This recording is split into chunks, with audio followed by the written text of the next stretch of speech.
Minha nora estava com o celular quebrado, então resolvi levar em um técnico, conhecido da família, para consertar e fazer uma surpresa para ela.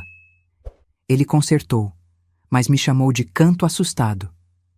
Cancele todos seus cartões, troque suas senhas e saia de casa imediatamente. Não volte, ele sussurrou, o rosto pálido. Fiquei muito confusa e perguntei o que estava acontecendo. Ele me mostrou o celular e a tela mostrava algo que me fez tremer de medo. Mas antes de continuar, confira se você já está inscrito no canal e escreva nos comentários. De onde você está assistindo este vídeo? Adoramos saber até onde nossas histórias estão chegando. Meu nome é Marta. Tenho 63 anos e até 3 dias atrás acreditava ter uma vida abençoada. Viúva há 7 anos, moro sozinha em um apartamento confortável em Belo Horizonte, comprado com a pensão que meu marido José me deixou após 35 anos de casamento. Nosso filho Eduardo tem 38 anos e se casou com Camila há 4. Eles não têm filhos. Eduardo sempre foi meu orgulho, formado em administração, trabalhador, atencioso, ou pelo menos era o que eu pensava. Tudo começou na terça-feira passada. O telefone tocou enquanto eu preparava o almoço. Dona Marta, é a Camila. Estou com um problema e preciso de ajuda. Camila raramente me ligava, especialmente no meio da semana. O que aconteceu, querida? Quebrei meu celular. A tela está completamente trincada e não consigo ver quase nada. Tenho uma apresentação importante amanhã e preciso dos arquivos que estão nele. Eduardo está em São Paulo numa reunião e só volta amanhã à noite. Ofereci ajuda imediatamente. Posso levar para consertar se quiser.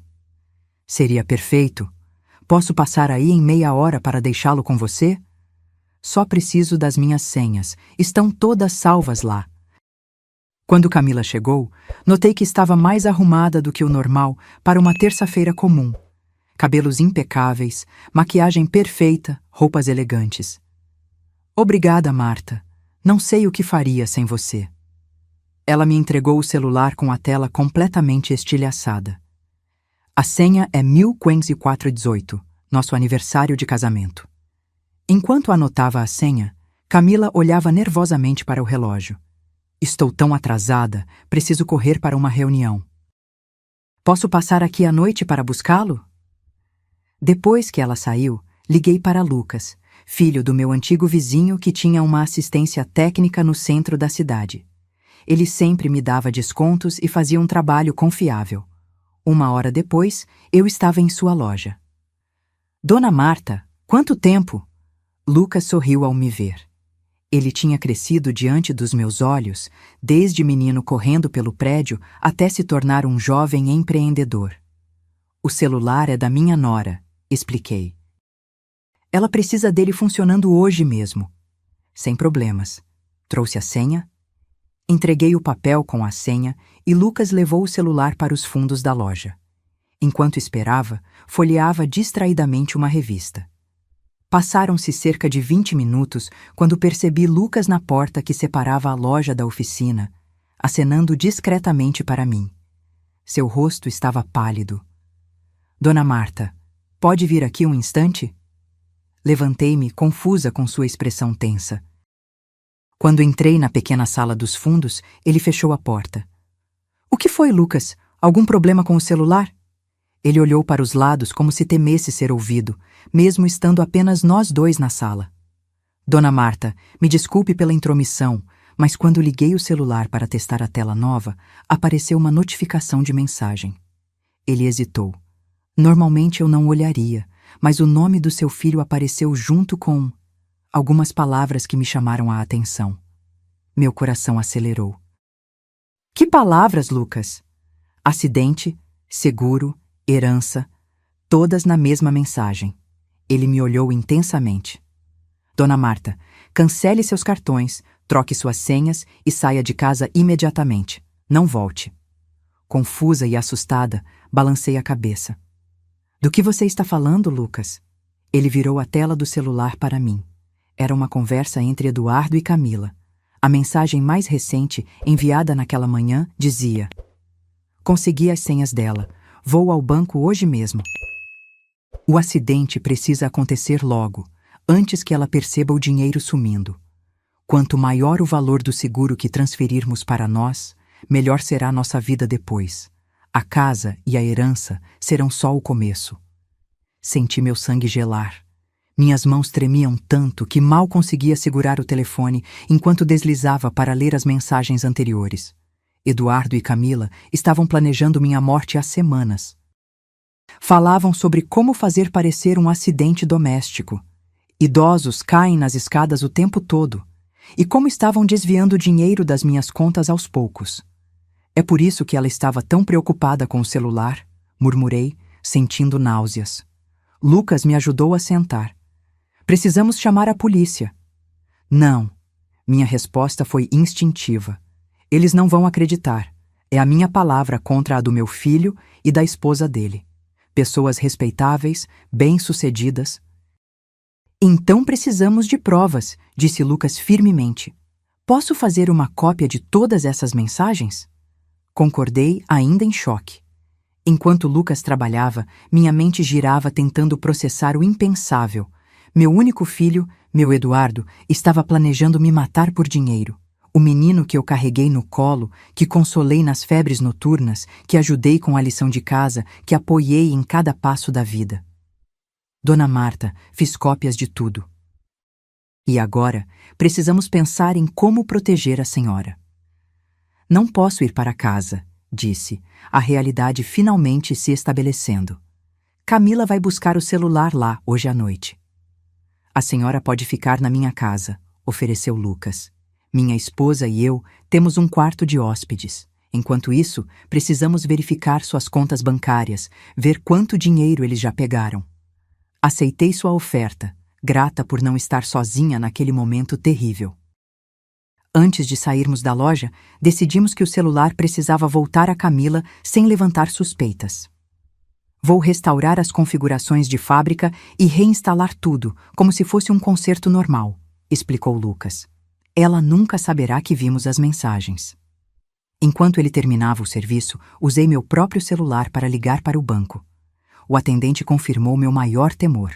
Nos últimos 2 meses, mais de 70 rales. 000 haviam sido transferidos da minha conta para uma conta desconhecida em pequenas quantias, usando o aplicativo do banco. Alguém havia usado meu login e senha. Camila. Ela devia ter visto minhas senhas em algum momento, talvez quando eu pedi sua ajuda para configurar o aplicativo do banco no meu celular novo há alguns meses. Com o coração partido e a mente em alerta, deixei a loja com Lucas. O celular de Camila estava consertado e pronto para ser devolvido, sem nenhum indício de que havíamos descoberto seu plano macabro. Agora precisávamos agir rapidamente. Minha própria sobrevivência dependia disso. Antes de irmos para a casa de Lucas, passamos no banco. Cancelei todos os meus cartões, mudei todas as senhas e bloqueei qualquer transferência que não fosse feita presencialmente por mim, com documento e biometria. O gerente, que me conhecia há anos, ficou visivelmente preocupado com minha aparência. Está tudo bem, Dona Marta? Apenas uma medida de precaução, respondi com um sorriso forçado. Ando muito esquecida ultimamente. Saindo do banco, Lucas sugeriu que ligássemos para Camila informando que o celular estava pronto, mas que eu havia deixado na loja dele para ela buscar, pois eu teria um compromisso à noite. A mentira era necessária para ganhar tempo. No caminho para a casa de Lucas, minha cabeça ainda tentava absorver a realidade. Como não percebi nada? Como pude ser tão cega? Pensei em todas as vezes que Eduardo e Camila apareceram de surpresa nos últimos meses, sempre tão solícitos, sempre se oferecendo para ajudar com minhas contas, meus remédios, minhas compras. Mãe, você está ficando esquecida, Eduardo havia dito semanas atrás. Vamos contratar alguém para cuidar de você. Na época, interpretei como preocupação. Agora entendia que era parte do plano. Me fazer parecer mentalmente incapaz para que minha morte parecesse um acidente plausível. A casa de Lucas era simples, mas acolhedora. Sua esposa, Ana, recebeu-me com gentileza, sem fazer muitas perguntas quando Lucas explicou que eu precisava ficar alguns dias. Naquela noite, não consegui dormir. A traição era uma ferida aberta, sangrando. O filho que eu amava mais que tudo estava planejando minha morte. Por quê? Dinheiro? Nunca fui rica, mas tinha uma vida confortável. A casa que José e eu compramos há 30 anos agora valia muito mais, graças à valorização do bairro. Minha pensão era boa, e havia o seguro de vida que José deixou. Deitada na cama de hóspedes, lágrimas silenciosas escorriam pelo meu rosto. O que eu faria agora? Para onde iria? Como enfrentaria meu próprio filho, sabendo do seu plano monstruoso? Enquanto o dia amanhecia, uma coisa estava clara. Eu não seria uma vítima passiva. Não me entregaria ao destino que Eduardo e Camila planejaram para mim. José sempre dizia que eu tinha o espírito de uma guerreira. Era hora de provar que ele estava certo. No dia seguinte, acordei com a sensação de ter vivido um pesadelo, mas a realidade bateu forte quando vi o quarto desconhecido ao meu redor. Não estava em casa. Estava escondida, fugindo do meu próprio filho que planejava me matar. Ouvi batidas suaves na porta, e Ana, esposa de Lucas, entrou com uma bandeja de café da manhã. Dona Marta, trouxe algo para a senhora comer. Lucas pediu para avisar que já está na loja e que Camila buscou o celular ontem à noite. Agradeci e forcei alguns bocados, embora meu estômago estivesse em nós. Minha mente não parava de trabalhar, analisando cada interação recente com Eduardo e Camila, procurando sinais que eu deveria ter percebido. 2 semanas atrás, Eduardo havia insistido para que eu fizesse um check-up completo. Mãe, estou preocupado com sua memória. Você tem esquecido coisas importantes. Na época, fiquei irritada com sua insistência. Eu me sentia perfeitamente bem. Agora entendi que ele estava plantando sementes de dúvida sobre minha capacidade mental. 1 mês antes, Camila apareceu com vitaminas novas. São ótimas para mulheres na sua idade, Marta. Vão te ajudar a dormir melhor. Eu havia tomado aquelas pílulas religiosamente. Seriam mesmo vitaminas ou algo mais sinistro? Meu celular tocou, interrompendo meus pensamentos sombrios. Era Eduardo. Meu coração disparou. Com as mãos trêmulas, atendi. Mãe, onde você está? Passei no seu apartamento ontem à noite e você não estava. Estou preocupado. Respirei fundo, tentando controlar minha voz. Oi, filho. Estou na casa de uma amiga da hidroginástica. Decidimos fazer uma noite de filmes. A mentira saiu mais facilmente do que eu esperava. Uma amiga? Que amiga? Você nunca mencionou ninguém da hidroginástica antes. O tom dele, uma mistura de desconfiança e irritação mal disfarçada, confirmou minhas suspeitas. Ele não estava preocupado, estava contrariado por não me encontrar em casa. Talvez o acidente estivesse programado para ontem à noite. A Regina, conheci há pouco tempo. Foi tão divertido que acabei dormindo aqui. Entendo, ele respondeu após uma pausa. Bem, estou em Belo Horizonte. Voltei mais cedo de São Paulo. Que tal eu passar aí hoje à tarde? Precisamos conversar sobre algumas coisas importantes. Que coisas? Nada demais. Só alguns papéis do banco que precisam da sua assinatura. Eu e Camila achamos que seria bom reorganizar suas finanças, para facilitar. Reorganizar minhas finanças. Transferir tudo para eles, provavelmente. Claro, filho, mas hoje não vai dar. Tenho consulta médica à tarde. Que tal amanhã? Outra pausa. Consulta? Com qual médico? Posso te levar. Não precisa. Regina vai comigo. É só uma consulta de rotina. Mais mentiras. Cada palavra me doía, mas era necessário para ganhar tempo. Ok, então. Amanhã passo no seu apartamento. Por volta das 10 horas, está bom? Perfeito. Até amanhã, filho. Ao desligar, percebi que minhas mãos ainda tremiam. Lucas havia me deixado um recado com Ana. Ele tinha um amigo advogado que poderia nos aconselhar. Marquei de encontrá-los na hora do almoço.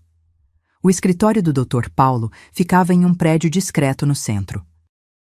Era um homem na casa dos 60 anos, de fala pausada e olhar perspicaz. Lucas já havia lhe contado minha situação. Dona Marta, o que seu filho e sua nora estão planejando é gravíssimo. Tentativa de homicídio, estelionato, apropriação indébita. Precisamos agir com cuidado. O que posso fazer? É minha palavra contra a deles. Não exatamente, respondeu ele ajustando os óculos. Lucas me mostrou as cópias das mensagens. São evidências fortes, mas precisamos de mais. Que tipo de mais? Idealmente uma confissão. Se conseguíssemos que eles admitissem o plano, teríamos um caso sólido. Lucas se inclinou para a frente. E se gravássemos uma conversa? Legalmente complicado, respondeu o advogado. Gravações sem o conhecimento de todas as partes envolvidas nem sempre são aceitas como evidência. Mas, ele fez uma pausa significativa, poderiam nos dar direcionamento para conseguir provas mais concretas. Saí do escritório com um plano. Eduardo queria me encontrar amanhã. Seria minha chance de obter algum tipo de confissão. Dr. Paulo me emprestou um pequeno gravador explicando como escondê-lo e operá-lo. De volta ao apartamento de Lucas, comecei a me preparar mentalmente para o encontro. Precisava parecer normal, despreocupada, completamente ignorante sobre o plano deles. Seria o papel mais difícil da minha vida. Naquela noite, não consegui dormir novamente. Repassei mentalmente cada palavra que diria, cada reação que teria. Eduardo era esperto. Qualquer deslize de minha parte poderia alertá-lo. Pela manhã, Lucas me levou ao meu apartamento 1 hora antes do horário marcado com Eduardo. Precisava parecer que eu havia passado a noite ali. Arrumei rapidamente a cama, deixei uma xícara na pia como se tivesse tomado café. Vou ficar no carro, estacionado na esquina, disse Lucas. Se precisar de qualquer coisa, é só me ligar. Tenha cuidado, Dona Marta. Às 10 horas em ponto, a campainha tocou. Respirei fundo. Ativei o gravador escondido no bolso do meu roupão e abri a porta. Eduardo estava lá, sorrindo como sempre. Meu filho, meu único filho. Por um momento fugaz, quis acreditar que tudo não passava de um terrível mal-entendido. Bom dia, mãe! Ele me abraçou e eu me forcei a retribuir, embora cada célula do meu corpo quisesse recuar. Como foi no médico ontem? Tudo bem, apenas exames de rotina. Mantive a voz casual enquanto o conduzia para a sala. Ótimo. E essa sua amiga nova, Regina? Nunca ouvi você falar dela antes. Havia uma ponta de desconfiança em sua voz que confirmava minhas suspeitas. Ele estava me testando. Conheci na hidroginástica há algumas semanas. É viúva também. Temos muito em comum. Eduardo sorriu, mas o sorriso não chegou aos seus olhos. Que bom que está fazendo novas amizades. Aliás, falando em amizades, notei que você anda mais esquecida ultimamente. Comentou com a Regina sobre isso? Aqui estava, a armadilha sendo preparada novamente. A narrativa da mãe confusa, mentalmente instável, propensa a acidentes. Não estou esquecida, filho. Minha memória está ótima. Forcei um sorriso. Mas você mencionou papéis do banco. O que precisa da minha assinatura? Ele tirou uma pasta da mochila. São apenas alguns documentos para facilitar a gestão das suas finanças. Uma procuração que me permitiria ajudar com suas contas, pagar suas despesas. Sabe como é a burocracia hoje em dia? Tudo digital. Folheei os documentos lentamente. Era exatamente o que eu temia. Uma procuração que daria a Eduardo poder total sobre minhas finanças. Com esse documento, ele poderia esvaziar minhas contas sem levantar suspeitas. Não sei, filho. Isso parece dar muito poder a você. É só para facilitar, mãe. Você sempre pode revogar se quiser. Seu tom era paciente, como se explicasse algo a uma criança. Além disso, Camila e eu estamos preocupados com você morando sozinha. Esse prédio é antigo. As escadas são perigosas. Meu sangue gelou. As escadas, as mesmas mencionadas nas mensagens, como o local perfeito para um acidente. Estou perfeitamente bem aqui. Ainda assim, estamos pensando que talvez fosse melhor você se mudar para um lugar mais seguro, ou até mesmo morar conosco por um tempo, para ficarem de olho em mim, para garantir que o acidente acontecesse conforme planejado. Eduardo, comecei cuidadosamente. Estive pensando em fazer algumas mudanças no meu testamento. Foi como se um interruptor fosse ligado. Seus olhos instantaneamente ficaram mais alertas, mais focados. Testamento? Por quê? Está se sentindo mal? Não, apenas sendo prudente. Estive conversando com a Regina sobre isso. Ela tem uma neta que está para entrar na faculdade e deixou tudo para ela. A expressão de Eduardo endureceu por um segundo. Não sabia que estava pensando nisso. Uma mulher da minha idade precisa se precaver. Fiz uma pausa estratégica. Estava pensando em deixar uma parte considerável para a caridade. O trabalho que a igreja faz com crianças carentes é maravilhoso. Caridade? A palavra saiu como se fosse um insulto. Mãe, você não acha que deveria pensar primeiro na sua família? Eu sou seu único filho. Claro, você receberia uma parte, mas pensei que talvez... Deixei a frase no ar, observando sua reação. A máscara começou a cair. Seus olhos, geralmente calorosos, tornaram-se calculistas, frios. Quanto você está pensando em deixar para a caridade? Fez aspas com os dedos ao pronunciar a última palavra. Não sei, talvez metade? Ou mais, ainda não decidi. Eduardo se levantou abruptamente, incapaz de esconder a raiva. Isso é absurdo. Depois de tudo que fizemos por você, eu e Camila sempre cuidamos de você, e é assim que você nos agradece? Eduardo, acalme-se. É só uma ideia. Uma ideia terrível. Ele caminhava pela sala, agitado. Você não está pensando claramente. É isso, não está raciocinando direito. Talvez seja a hora de considerar uma avaliação neurológica mais completa. Não preciso de avaliação nenhuma, respondi firmemente. Estou perfeitamente lúcida. Ele parou, respirou fundo, claramente tentando se controlar. Quando falou novamente, sua voz estava mais calma, mas havia um tom ameaçador subjacente. Mãe, sei que você quer fazer o que é certo. Mas confie em mim. Doar seu dinheiro não é o melhor caminho. Por que não assina esses papéis por enquanto? Ele empurrou a pasta em minha direção. Podemos discutir o testamento depois, com mais calma. Olhei para os documentos, depois para meu filho. O menino que eu havia criado, amado, protegido. Agora um estranho calculista diante de mim. Vou pensar no assunto, respondi finalmente. Eduardo pegou a pasta, claramente frustrado com minha resistência. Vou deixar os papéis aqui. Leia com calma. Volto amanhã para buscar. Quando ele saiu, desabei no sofá, exausta pelo esforço de manter a compostura. O gravador havia capturado toda a conversa. Não era uma confissão explícita, mas sua reação à menção do testamento falava volumes. Liguei para Lucas, que chegou em minutos. Ouvimos a gravação juntos. Ele se entregou, comentou Lucas. Não diretamente, mas a reação dele. Ainda não é suficiente, respondi, secando as lágrimas que finalmente me permiti derramar. Precisamos de algo mais concreto. Naquela tarde, voltei ao escritório do Dr. Paulo com a gravação. Ele ouviu atentamente, fazendo anotações. Você está certa, Dona Marta. Isso levanta suspeitas, mas não é suficiente para uma ação legal decisiva. Precisamos de mais. E as mensagens no celular da Camila?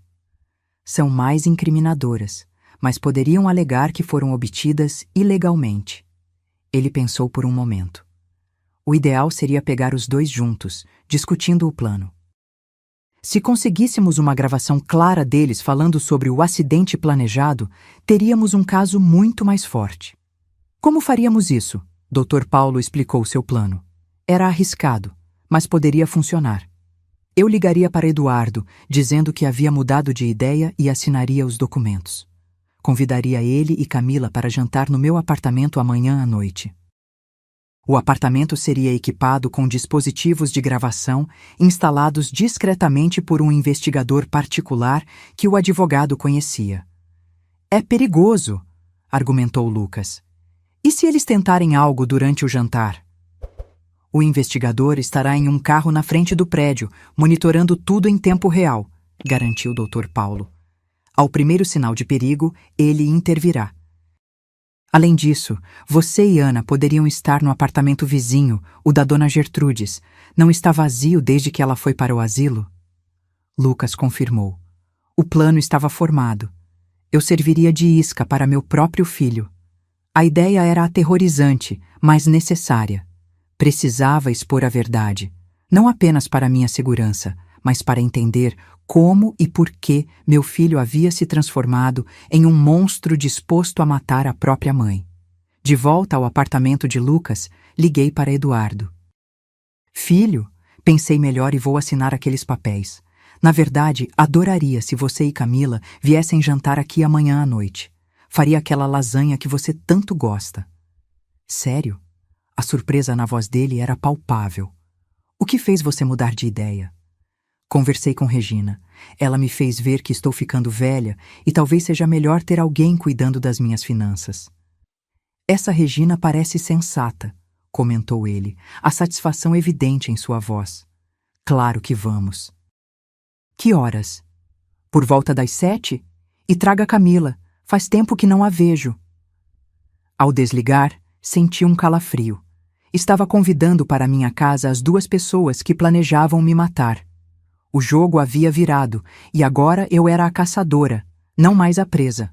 Mas o custo emocional era devastador. A cada nova etapa deste plano macabro, eu perdia um pouco mais do filho que acreditava ter. Na manhã seguinte, tudo foi preparado meticulosamente. O investigador particular, Sr. Mendes, um homem discreto na casa dos 50 anos, chegou cedo ao meu apartamento.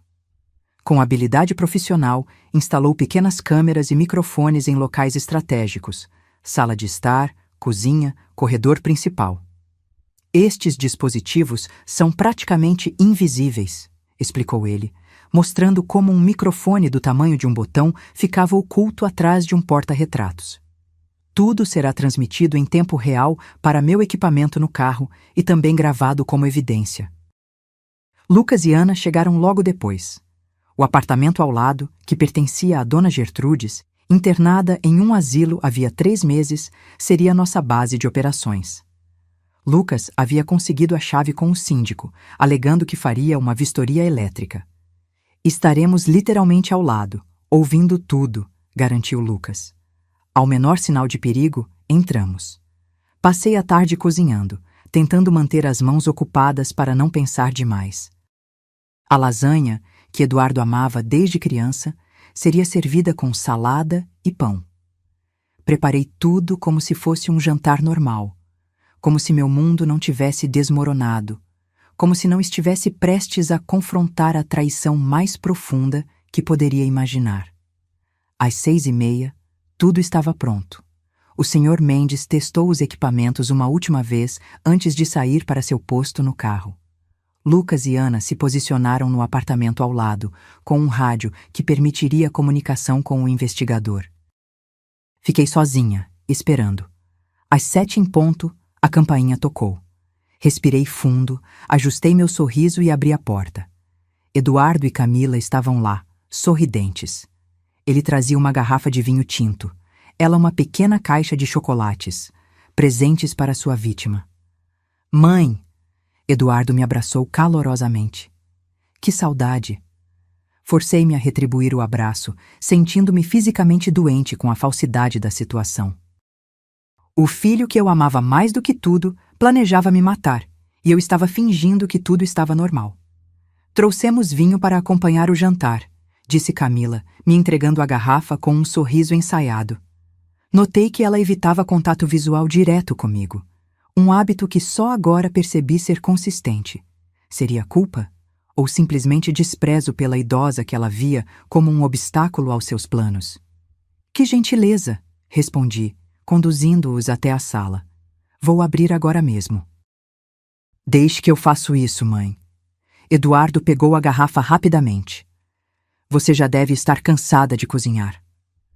Aceitei a oferta, observando atentamente enquanto ele abria o vinho na cozinha. Será que estava planejando adicionar algo à bebida? As câmeras capturavam tudo. Voltei minha atenção para Camila, que examinava a sala discretamente, como se procurando mudanças. Como vai o trabalho, Camila? Bem, obrigada. Bastante ocupada. Estamos com um novo cliente importante. Eduardo voltou com 3 taças de vinho. Entreguei a Camila, peguei a minha e notei que ele observava atentamente enquanto eu a levava aos lábios. Fingi beber, apenas molhando os lábios. Delicioso, comentei. Vamos jantar? A lasanha está pronta. Na mesa de jantar, a conversa fluiu superficialmente. Trabalho, clima, notícias locais. Falávamos como estranhos educados, não como família. Eu servia a comida, sorria, respondia perguntas, tudo enquanto meu coração sangrava. Então, mãe, Eduardo começou depois de alguns minutos. Pensou melhor sobre aqueles documentos? Sim, estão na minha mesa. Vamos olhar depois do jantar. Camila e Eduardo trocaram um olhar rápido. Satisfação? Alívio? Sabe, estive pensando, continuou Eduardo, cortando mais um pedaço de lasanha. Talvez fosse bom você fazer um check-up médico completo. Um amigo meu é neurologista, especializado em perda de memória em idosos. Perda de memória? Repeti, mantendo a voz calma. Por que você acha que estou perdendo a memória? Camila interveio suavemente. Marta, não é nada para se preocupar. É apenas preventivo. Notamos alguns pequenos lapsos ultimamente. Que lapsos? Perguntei, olhando diretamente para ela. Semana passada você esqueceu o aniversário da tia Zulmira, respondeu Eduardo rapidamente. E outro dia Camila te ligou e você não se lembrou da conversa no dia seguinte. Mentiras, puras mentiras. Tia Zulmira havia falecido há 3 anos.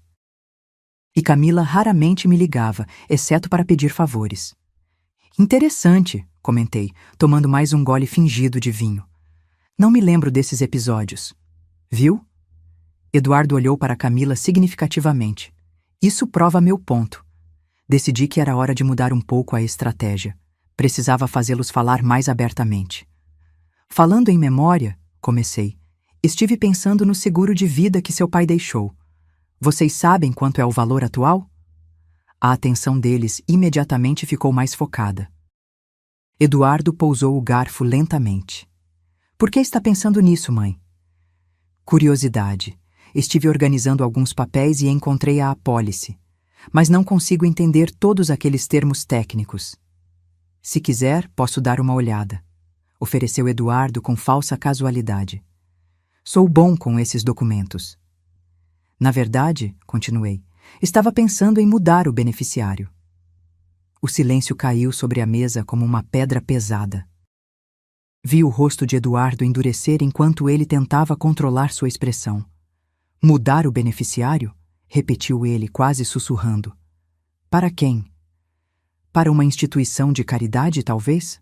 Ou para a filha da Regina? A menina está entrando na faculdade e precisa mais do que você, que já está estabelecido.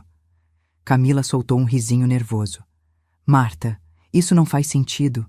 Eduardo é seu único filho. Por que você daria seu dinheiro para estranhos? Não são exatamente estranhos. Regina tornou-se uma grande amiga. Eduardo pousou o copo com força na mesa, derramando um pouco de vinho. Você mal conhece essa mulher, e já quer dar a ela o dinheiro que papai deixou para mim? Sua voz subiu, a raiva escapando pelo controle cuidadoso. É meu dinheiro agora, respondi calmamente. Posso fazer o que quiser com ele. Camila colocou a mão no braço de Eduardo, como se tentando acalmá-lo, mas seus olhos estavam frios, calculistas. Marta, ela disse com falsa doçura. Acho que isso demonstra exatamente o que estamos dizendo sobre sua memória. Você está tomando decisões impulsivas que vão contra tudo que sempre valorizou. Família em primeiro lugar, lembra? Eu me lembro perfeitamente, respondi, olhando nos olhos dela. É por isso que estou chocada com certas descobertas recentes. Que descobertas? A voz de Eduardo era cautelosa agora. Hesitei propositalmente, como se tivesse falado demais. Nada importante. Apenas algumas movimentações estranhas nas minhas contas bancárias. Os dois trocaram olhares rápidos, tensos. Eduardo se recompôs primeiro. Que tipo de movimentações? Pequenas transferências, dinheiro saindo sem que eu tenha autorizado. Deve ser algum erro do banco, sugeriu Camila rapidamente.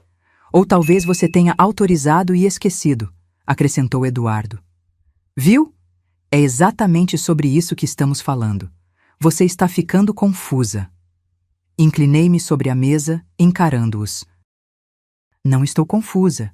Nunca autorizei transferências para uma conta chamada Paraíso Futuro Lita. Vocês sabem algo sobre isso? Eduardo empalideceu visivelmente. Camila engoliu em seco. Não sei do que você está falando, respondeu ele, mas sua voz traiu a mentira.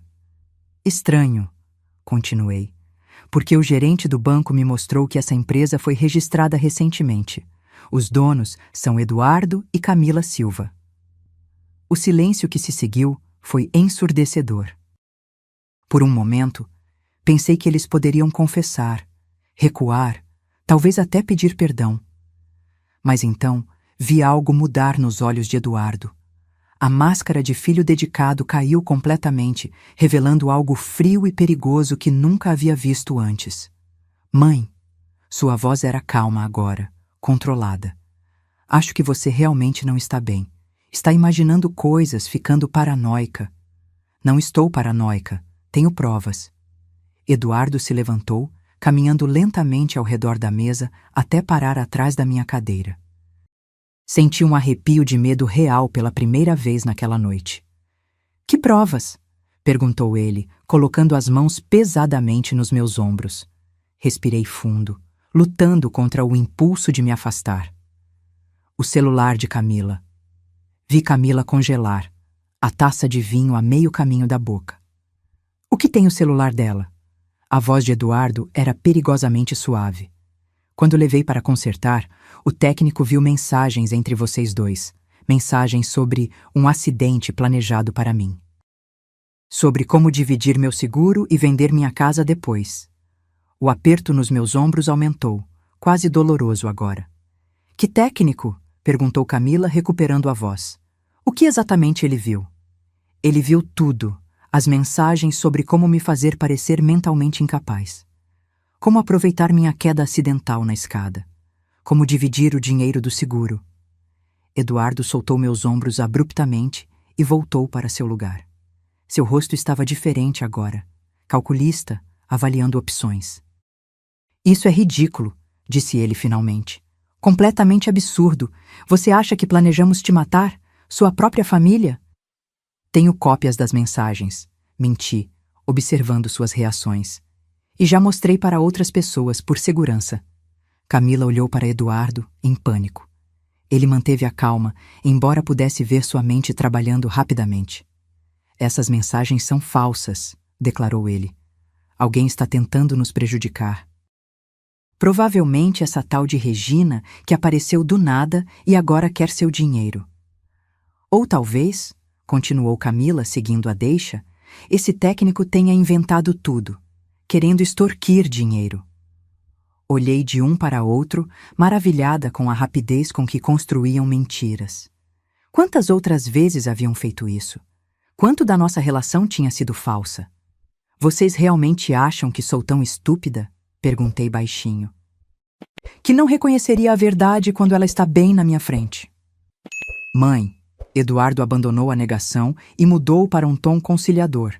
Vamos conversar sobre isso com calma. Claramente houve um mal-entendido.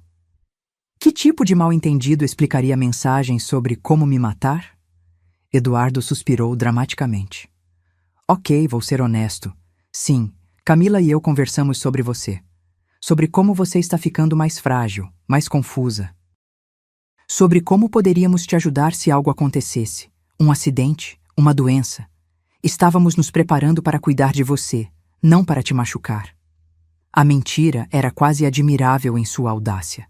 Camila rapidamente se juntou à narrativa. Exatamente, Marta. Estávamos preocupados com você. Os acidentes que mencionamos eram possibilidades que queríamos prevenir, não causar. E as transferências bancárias? Perguntei. Os 70 ales. 000 que vocês tiraram das minhas contas?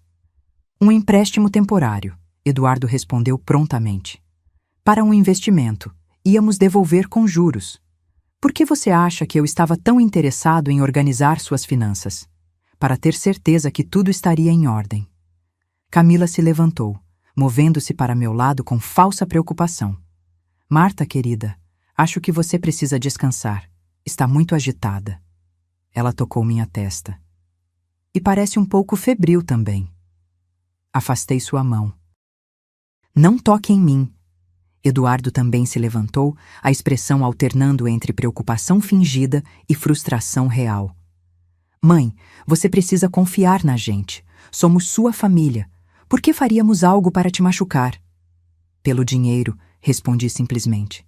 Pelo meu apartamento, pelo seguro, pela herança. O silêncio que se seguiu foi revelador.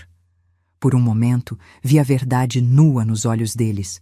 Eu estava certa, e eles sabiam que eu sabia. Eduardo recuperou-se primeiro. Isso é absurdo.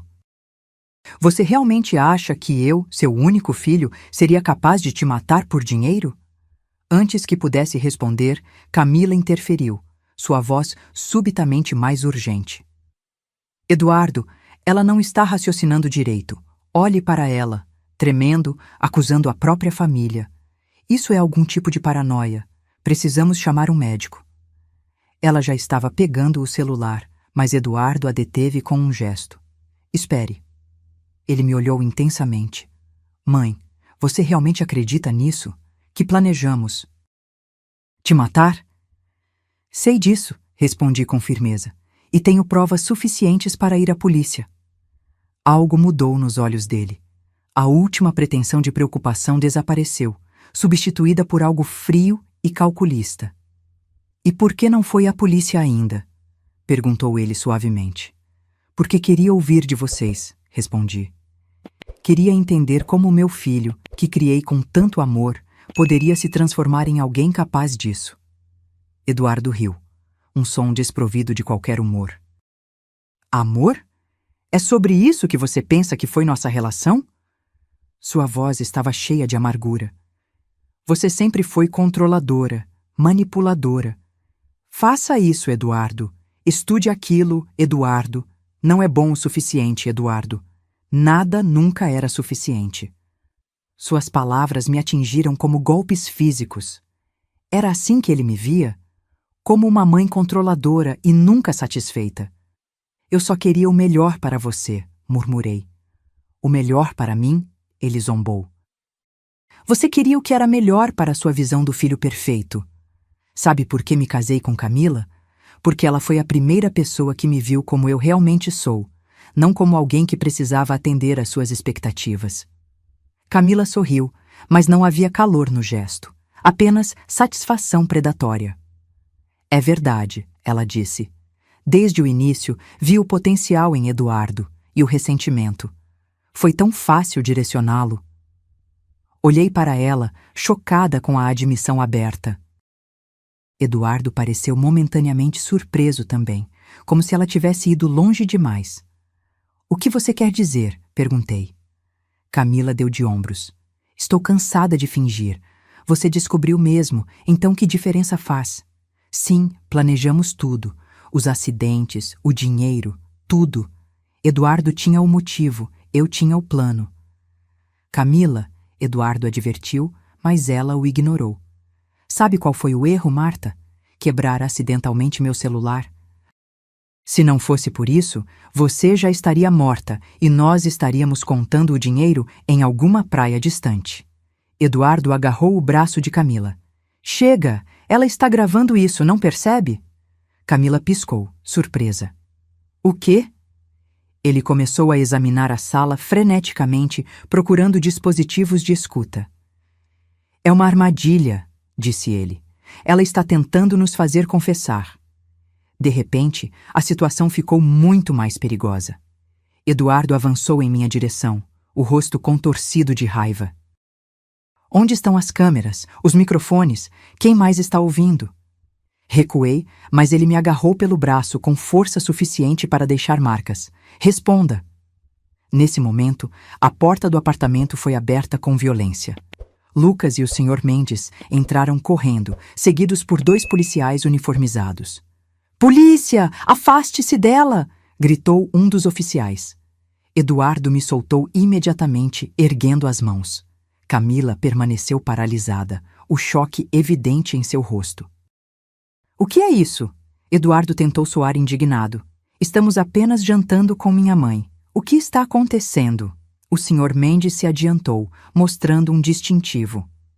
Investigador Mendes, Polícia Civil, temos tudo gravado. As ameaças, a confissão parcial.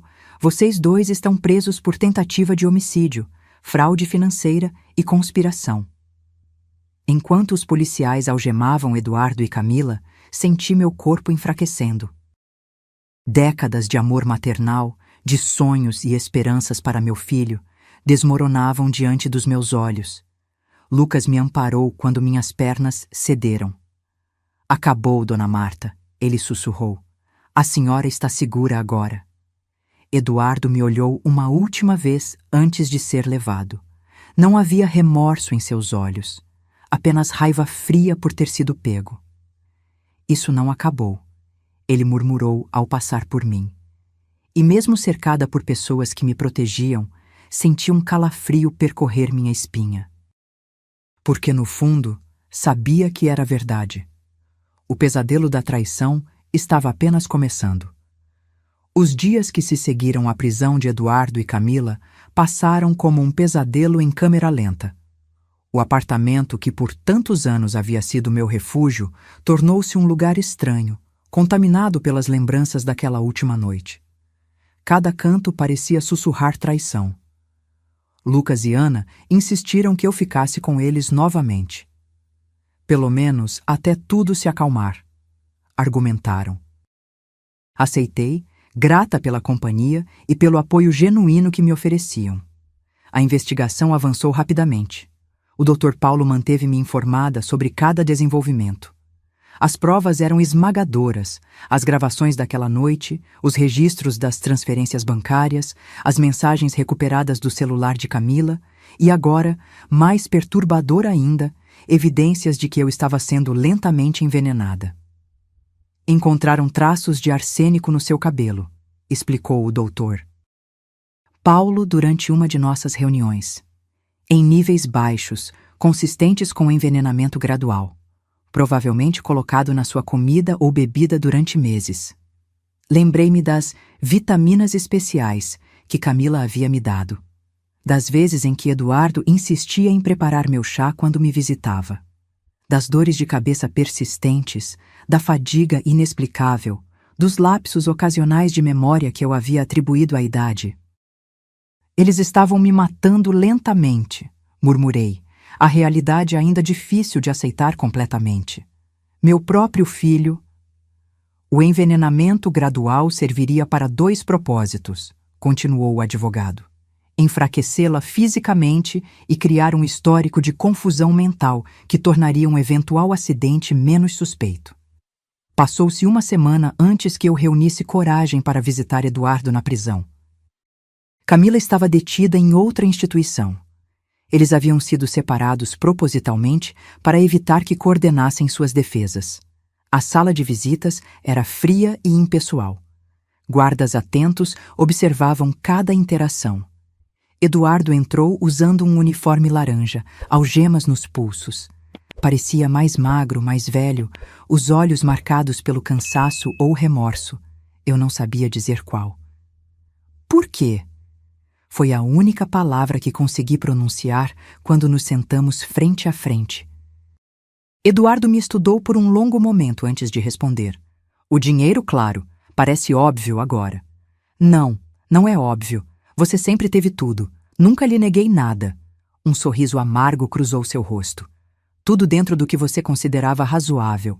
Nunca o suficiente. O que você quer dizer? Você e papai sempre foram tão modestos, tão orgulhosos da vida simples que construíram. Enquanto isso, eu via meus amigos viajando pelo mundo, morando em mansões, dirigindo carros de luxo. Então isso é sobre inveja, sobre status. Ele inclinou-se para a frente. É sobre o que eu mereço, sobre não esperar décadas para ter o que é meu por direito.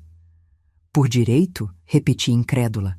Você acha que tem direito ao que seu pai e eu construímos com nosso trabalho? Sou seu único filho. Para quem mais iria?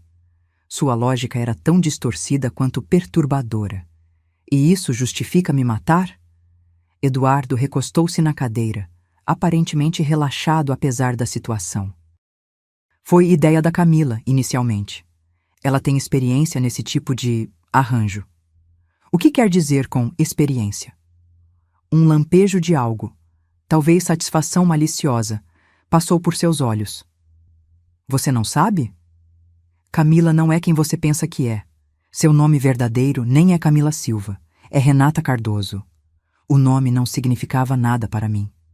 E por que isso importa? Procure na internet quando chegar em casa. Renata Cardoso, de Belo Horizonte. Acusada de matar o marido idoso por envenenamento há 6 anos, nunca condenada por falta de provas. Senti um frio na espinha. Você sabia disso quando se casou com ela? Eduardo hesitou, pela primeira vez parecendo um pouco desconfortável. Não imediatamente. Descobri depois. Ela me contou quando. Quando começamos a discutir nossas opções financeiras. Opções financeiras, repeti mecanicamente. É assim que você chama matar sua mãe? Era o caminho mais rápido. Ele respondeu com uma frieza que me gelou até os ossos. E ela garantiu que seria indolor. Você simplesmente adormeceria uma noite e não acordaria, sem sofrimento. Olhei para meu filho, este estranho, usando o rosto dele, e senti uma dor que transcendia o físico. Você realmente me odeia tanto assim? Não é sobre ódio, ele respondeu, parecendo genuinamente surpreso com a pergunta. É sobre necessidade, sobre oportunidade. E agora? O que acontece agora? Agora eu tenho um bom advogado. Vou alegar que fui manipulado por Camila, ou Renata, como preferir. Que ela planejou tudo, que eu estava sob sua influência. Talvez até use insanidade temporária. Você não está arrependido, percebi, a última esperança se esvaindo. Nem um pouco. Eduardo deu de ombros. Arrependido de ter sido pego, talvez. Mas você está viva, não está? No final, não consegui ir até o fim. Porque eu descobri antes, corrigi. Não porque você desistiu. Ele não respondeu, apenas sorriu aquele sorriso vazio que eu começava a reconhecer como sua verdadeira natureza. Levantei-me para sair, incapaz de suportar mais. Quando estava na porta, ele chamou. Mãe?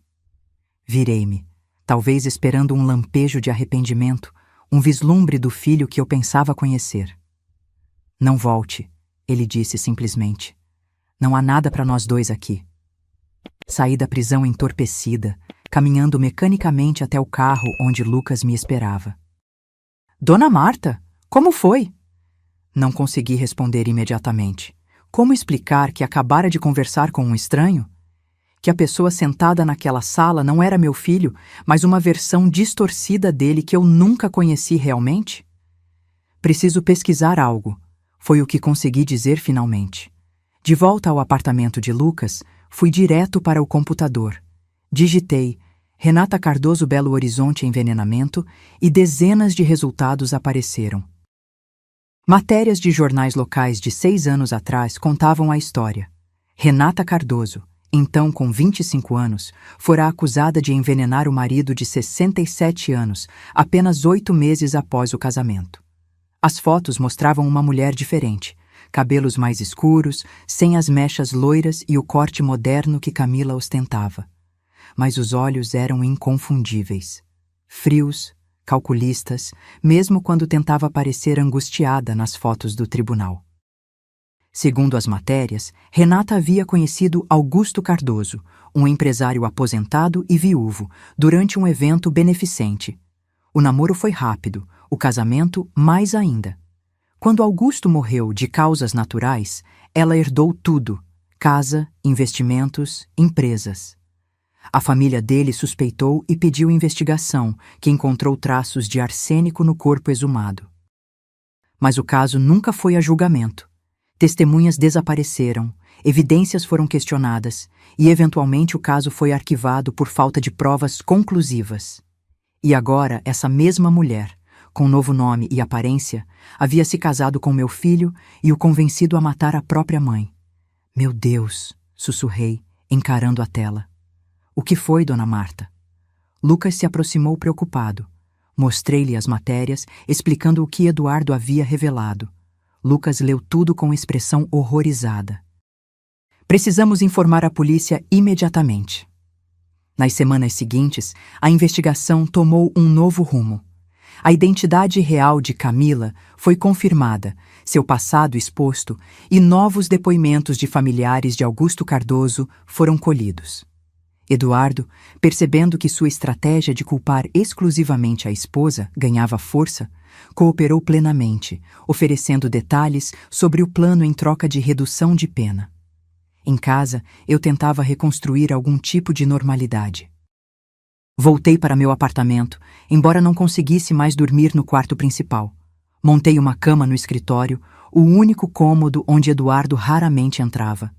Contratei uma empresa para fazer uma limpeza profunda, como se pudesse eliminar as memórias junto com qualquer traço físico deles. O Dr. Paulo me ajudou a reorganizar minhas finanças, recuperar o dinheiro desviado e estabelecer novas medidas de segurança. Troquei todas as fechaduras, instalei um sistema de alarme, até mudei meu número de telefone. Mas a segurança física era o menor dos desafios. A segurança emocional, o senso de confiança básica no mundo e nas pessoas, havia sido destruído. Como confiar novamente quando seu próprio filho planeja sua morte? Como olhar estranhos na rua sem se perguntar quais segredos sombrios eles escondem? 2 semanas após a visita à prisão, acordei no meio da noite com o telefone tocando. Era o Dr. Paulo. Dona Marta, sinto ligar a esta hora, mas achei que deveria saber imediatamente. Houve um incidente na prisão. Meu coração acelerou. Eduardo? Ele está vivo, mas tentou suicídio. Está no hospital penitenciário agora, sob observação. A notícia me atingiu como um soco no estômago. Apesar de tudo, apesar da traição, da manipulação, das mentiras, ele ainda era meu filho. A criança que embalei, a quem ensinei a andar, a ler, a se tornar um homem. Quão grave? Consegui perguntar. Ele vai sobreviver. Encontraram-no a tempo, mas... O advogado hesitou. Ele deixou uma carta. Para você. O que ela diz? A polícia ainda está com ela, como evidência, mas pedirei uma cópia.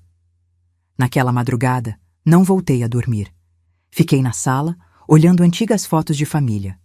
Eduardo bebê nos meus braços. Eduardo criança, orgulhoso com seu primeiro troféu de futebol.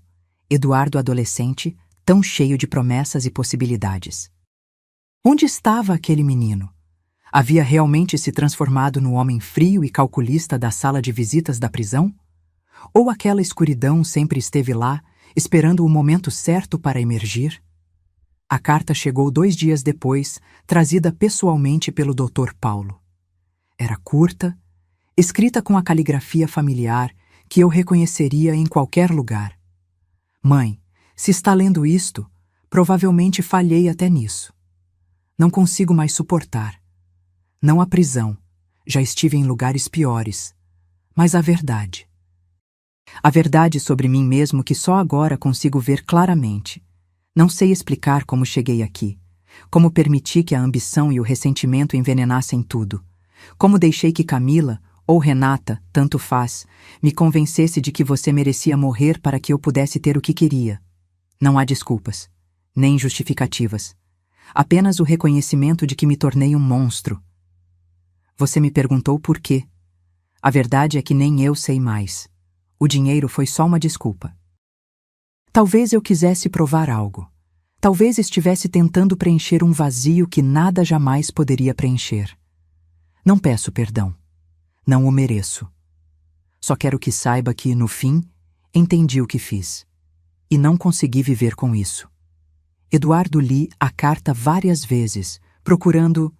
o quê? Redenção? Explicações? Vestígios do filho que amei? Não encontrei nada além de palavras vazias de um homem que só lamentava ter sido descoberto. Naquela noite, chorei pelo filho que havia perdido. Não o Eduardo da prisão, mas o menino que um dia sonhou ser astronauta, que me trazia flores colhidas no caminho da escola, que jurou sempre me proteger quando o pai morreu. Aquele menino havia morrido muito antes de eu descobrir a conspiração. Talvez nunca tivesse realmente existido, exceto na minha imaginação materna. A vida continuou, como sempre continua mesmo após as maiores tragédias. O julgamento foi marcado para 6 meses depois. A promotoria tinha um caso sólido contra Eduardo e Camila Renata, especialmente depois que ele decidiu testemunhar contra ela em troca de uma pena reduzida. Lentamente construí novas rotinas. Voltei para a hidroginástica, desta vez de verdade, não como álibi. Conheci pessoas novas, fiz amizades genuínas. Lucas e Ana continuaram presentes em minha vida, um lembrete constante de que ainda existia bondade no mundo. Em uma manhã particularmente difícil, 3 meses após a prisão de Eduardo, recebi uma ligação inesperada. "Senhora Marta Silva?" perguntou uma voz feminina desconhecida. "Sim, quem fala?" "Meu nome é Júlia Cardoso. Era sobrinha de Augusto Cardoso." O nome instantaneamente me alertou. "O marido de Renata." "Sim." A voz hesitou. "Soube do seu caso pelos jornais, sobre o que Renata, Camila, como ela se chama agora, tentou fazer com a senhora. O que ela fez com seu filho." "Por que está me ligando, senhorita Cardoso?" "Porque achei que deveria saber. Você não é a primeira, e se dependesse dela, não seria a última." Encontrei-me com Júlia naquela mesma tarde, em uma cafeteria tranquila no centro. Era uma mulher na casa dos 30, com olhos tristes que pareciam ter visto demais para a sua idade. "Meu tio era um homem bom", começou ela. "Viúvo há 5 anos quando conheceu Renata. Ela era encantadora, atenciosa, exatamente o que ele precisava após tanto tempo sozinho." A história era dolorosamente familiar. O romance rápido, o casamento apressado, as mudanças sutis no comportamento do marido. Ele começou a se afastar da família. Dizia que estávamos tentando controlar sua vida, que não respeitávamos suas escolhas. Júlia bebeu um gole de café. Então vieram os problemas de saúde, pequenos no início, fadiga, dores de cabeça, confusão ocasional. O médico disse que era normal para a idade. "Arsênico", murmurei, reconhecendo o padrão. Júlia assentiu. "Descobrimos depois da morte. Pequenas doses ao longo de meses, aumentando gradualmente até o fim. Quando ele morreu, parecia natural. Um homem de 67 anos com saúde debilitada." "Como vocês descobriram?" "Meu irmão é médico. Ele sempre suspeitou. Insistiu na autópsia, depois na exumação quando a primeira análise não foi conclusiva. Encontramos o arsênico, mas..." Ela balançou a cabeça, frustrada. Renata tinha álibi para dias críticos. Testemunhas desapareceram misteriosamente e o advogado dela conseguiu questionar a cadeia de custódia das amostras. A história era devastadora em sua familiaridade. A mesma técnica, o mesmo modus operandi, aplicado agora ao meu caso. "Ela sumiu depois que o caso foi arquivado", continuou Júlia. "Levou tudo, a casa, os investimentos, até os objetos pessoais de valor sentimental. Nós a procuramos por anos, mas ela simplesmente desapareceu. Até ver a foto dela no jornal, ao lado do seu filho." "Quanto tempo depois ela conheceu Eduardo?" "Menos de 1 ano, pelo que consegui apurar. Ela é metódica, não perde tempo." Sentamos em silêncio por alguns minutos, 2 mulheres unidas por uma tragédia compartilhada, pela manipulação da mesma predadora. "Há mais uma coisa que você deve saber", disse Júlia finalmente. "Renata tinha um cúmplice no caso do meu tio, um homem que se apresentava como seu irmão, mas suspeitamos que fosse um amante. Um cúmplice? A notícia me pegou desprevenida. Sim, ele a visitava frequentemente, sempre quando meu tio não estava. Os vizinhos comentavam. Depois da morte, ele ajudou a esvaziar a casa, a transferir bens. Nunca conseguimos identificá-lo completamente. Usava nomes falsos, documentos forjados. Acha que ele está envolvido no meu caso também? Não sei, respondeu Júlia honestamente. Mas Renata raramente trabalha sozinha. E se seu filho diz que a ideia foi toda dela? Ela deixou a implicação pairar no ar. Saí do encontro com Júlia com mais perguntas do que respostas e um novo fio de medo. E se houvesse mais alguém envolvido? Alguém que eu não conhecia, que poderia ainda estar lá fora, talvez planejando terminar o que Eduardo e Camila Renata haviam começado? Compartilhei minhas preocupações com o Dr. Paulo, que imediatamente entrou em contato com a polícia. Eles prometeram investigar a possibilidade de um terceiro conspirador, verificar as visitas que Camila recebera antes da prisão, os contatos que fizera. Enquanto isso, minha vida continuava em suspenso. Eu existia em um limbo estranho. Não totalmente vítima, já que havia sobrevivido, mas também não completamente sobrevivente, pois a ameaça parecia continuar. Um mês antes do julgamento marcado, recebi outra visita inesperada. Era o Sr. Mendes, o investigador particular que havia ajudado a montar a operação no meu apartamento. Descobrimos algo que a senhora precisa ver, disse ele, colocando uma pasta sobre minha mesa. Câmeras de segurança do seu prédio, 3 meses antes da prisão do seu filho. Observe este homem. Ele mostrou um vídeo granulado do hall de entrada. Um homem de aproximadamente 40 anos, alto e magro, entrava discretamente no prédio. Não usava uniforme, mas carregava uma maleta que sugeria algum tipo de serviço técnico. Ele visitou seu apartamento pelo menos 5 vezes quando a senhora não estava em casa, explicou o Sr. Mendes. Identificamos ele como Rodrigo Santos, mas é uma identidade falsa. Seus documentos são forjados. Rodrigo... O nome soou familiar. Eduardo mencionou um amigo chamado Rodrigo, que era técnico em informática. Disse que ele havia configurado meu novo roteador de internet no início do ano. O senhor Mendes assentiu. E provavelmente instalou algum tipo de software espião no seu computador ou dispositivos de escuta no apartamento. Encontramos evidências de acesso não autorizado ao seu e-mail e contas bancárias. Um calafrio percorreu minha espinha. Ele é o cúmplice que Júlia mencionou? Possivelmente. Estamos rastreando seus movimentos, mas ele desapareceu logo após a prisão de Eduardo e Camila, o que sugere que estava definitivamente envolvido. A ideia de que um estranho havia entrado em minha casa, mexido em meus pertences, planejado minha morte junto com meu filho e sua esposa, era quase insuportável. A violação ia além do físico. Era uma profanação de tudo que eu considerava seguro e sagrado. O que faço agora? Perguntei. Ele ainda pode estar por aí, planejando terminar o serviço. Aumentamos a vigilância no seu prédio, garantiu o Sr. Mendes. E recomendo fortemente que a senhora considere se mudar temporariamente, pelo menos até o julgamento. Quanto menos previsível for sua rotina, melhor. Naquela mesma noite, arrumei uma mala e fui para um hotel no centro da cidade. Era um estabelecimento discreto, não o tipo de lugar que Eduardo ou seus cúmplices procurariam. Registrei-me sob um nome falso, paguei em dinheiro e me instalei em um quarto pequeno, mas limpo no 3º andar. Foi lá, sozinha com meus pensamentos, que comecei a escrever este relato.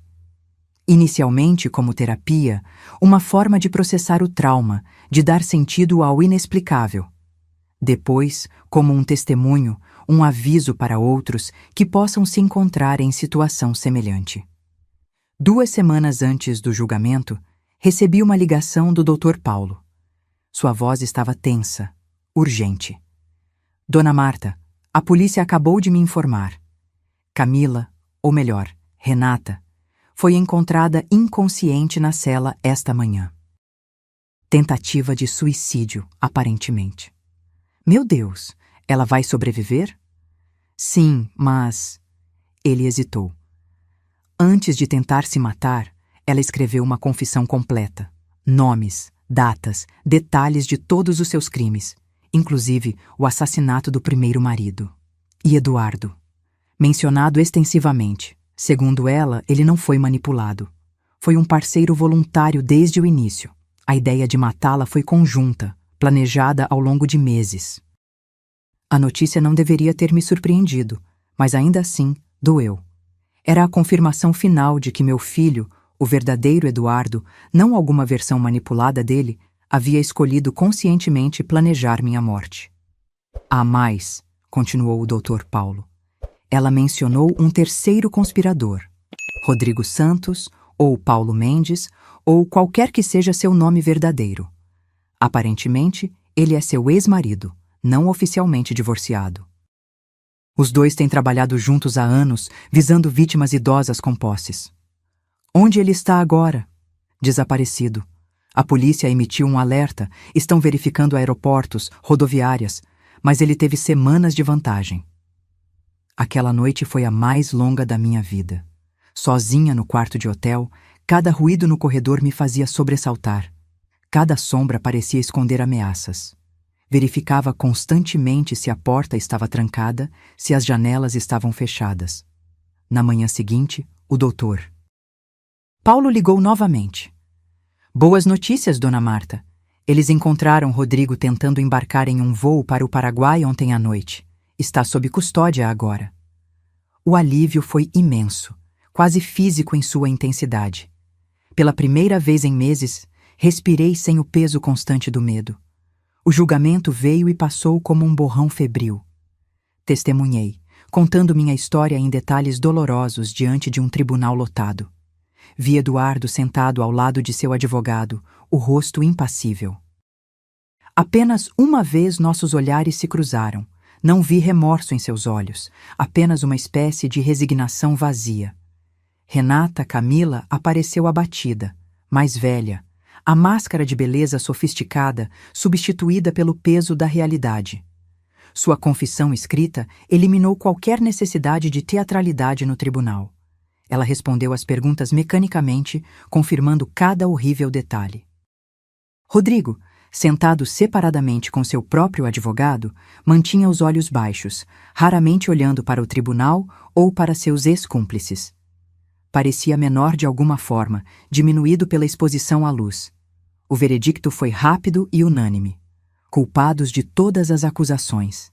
Eduardo recebeu 25 anos por tentativa de homicídio qualificado, estelionato e outros crimes. Renata, com seu histórico mais extenso e o assassinato comprovado de seu primeiro marido, pegou prisão perpétua. Rodrigo, 18 anos como cúmplice. Quando o juiz pronunciou as sentenças, não senti a vingança que talvez esperasse. Apenas um vazio imenso, uma sensação de desperdício incomensurável. Tantas vidas arruinadas, a minha, a deles, a das famílias anteriores que haviam sido vítimas. E para quê? Dinheiro que nunca poderiam gastar, confortos que nunca poderiam desfrutar atrás das grades. Voltei para casa. Não o apartamento onde tudo aconteceu, mas uma nova casa, menor e mais aconchegante, em um bairro diferente. Comecei lentamente a reconstruir minha vida, um dia de cada vez. Lucas e sua esposa continuaram próximos, visitando regularmente, ajudando nas pequenas e grandes tarefas. Conheci outras pessoas através de grupos de apoio a vítimas de crimes. Fiz novos amigos, descobri novos interesses. Ocasionalmente, recebo notícias sobre Eduardo através do sistema prisional. Ele está estudando, dizem, comportando-se bem, participa de terapia de grupo, nunca pede para me ver, nunca escreve. É como se tivéssemos um acordo tácito de que aquele capítulo está encerrado para sempre. E talvez esteja. Talvez algumas feridas sejam profundas demais para cicatrizar. Algumas traições fundamentais demais para perdoar. Não carrego ódio em meu coração. Seria um peso muito grande para suportar nos anos que me restam. Mas também não alimento falsas esperanças de reconciliação ou redenção. Em vez disso, escolho focar no presente, no que posso construir a partir das ruínas. Encontrei propósito em compartilhar minha história, em alertar outros que possam ser vulneráveis a predadores como Renata. Transformei minha dor em ação, minha traição em sabedoria. E quanto ao amor, aquele amor maternal que parecia incondicional e eterno, não desapareceu completamente. Ainda sinto saudades do menino que Eduardo foi, ou que eu acreditava que ele fosse. Ainda mantenho algumas fotos antigas, escondidas em uma gaveta que raramente abro. Ainda acordo ocasionalmente com lágrimas nos olhos depois de sonhar com tempos mais felizes.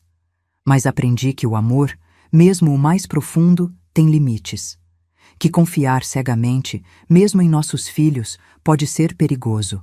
Que devemos equilibrar o coração com a razão, a devoção com o discernimento. 3 anos se passaram desde aquele dia fatídico, quando levei o celular quebrado de Camila para consertar. 3 anos desde que um jovem técnico olhou nos meus olhos e me disse para fugir. 3 anos de luto, cura e, finalmente, recomeço. Não sei o que o futuro reserva. Sei apenas que cada dia que vivo agora é um presente. Um presente que quase me foi roubado pelas pessoas que mais amei. E vivo cada um desses dias plenamente, com gratidão e consciência de sua preciosidade. Se minha história servir de alerta para apenas uma pessoa, se ajudar a salvar apenas uma vida, todo esse sofrimento terá valido a pena. Porque a traição familiar, por mais dolorosa que seja, não precisa ser o fim da história. Pode ser, como foi para mim, o começo de um novo capítulo. Um capítulo mais sábio, mais forte e, paradoxalmente, mais humano em sua fragilidade reconhecida. O primeiro aniversário, depois de tudo, foi o mais difícil. A data que antes celebrávamos como família, com bolo, presentes e aquele ritual de Eduardo me acordando com o café da manhã na cama, tradição mantida desde sua infância, passou em silêncio, marcada apenas pelas lágrimas que derramei sozinha em minha nova sala de estar. Havia decidido não visitar Eduardo na prisão, apesar dos ocasionais relatórios que recebia informando que ele estava fazendo progressos na terapia.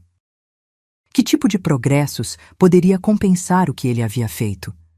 Que palavras poderiam preencher o abismo que agora existia entre nós? O segundo aniversário foi mais tranquilo. A ferida, embora ainda presente, começava a cicatrizar nas bordas. Naquele dia, aceitei o convite de Lucas e Ana para um almoço em sua casa. Eles tinham um bebê agora, um menino rechonchudo de 6 meses chamado Miguel. Segurá-lo em meus braços, sentir seu calor, seu peso reconfortante, ouvir seu riso despreocupado, trouxe uma espécie de cura que nenhuma terapia conseguira até então. Você seria uma ótima avó, Dona Marta, comentou Ana, observando como o bebê se acalmava em meus braços.